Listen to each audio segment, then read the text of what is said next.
तर मित्रांनो, आम्ही आलतो इथं बांबू कापायला. मी एक बांबू तर आता कापला आहे, ज्याला मला खूप जास्त मशक्कत करायला लागली. आता तो साहेब बांबू कापतो, तर बघा तिथं तुम्ही बघू शकता झाडावरती चढलाय बाकी. तर मी इथं असाच राऊंड मारायला आलतो. तुम्हाला माहिती असेल की आम्ही इथं पहिले यायचो मच्छी पकडायसाठी. मी आता जो बांबू काढलाय तो खूप मोठा बांबू आहे, तुम्हाला दाखवतो मी आता. हे बघा हा बांबू.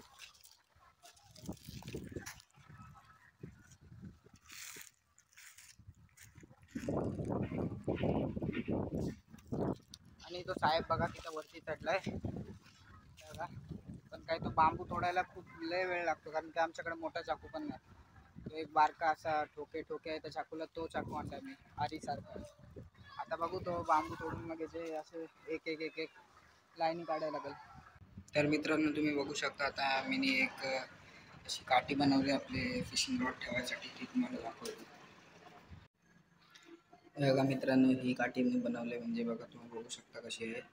जो आपला उरलेला बांबू होता आपल्या काठीमधला तिनेच बनवले. हे बघा याला पुढं कशी मी हे केले.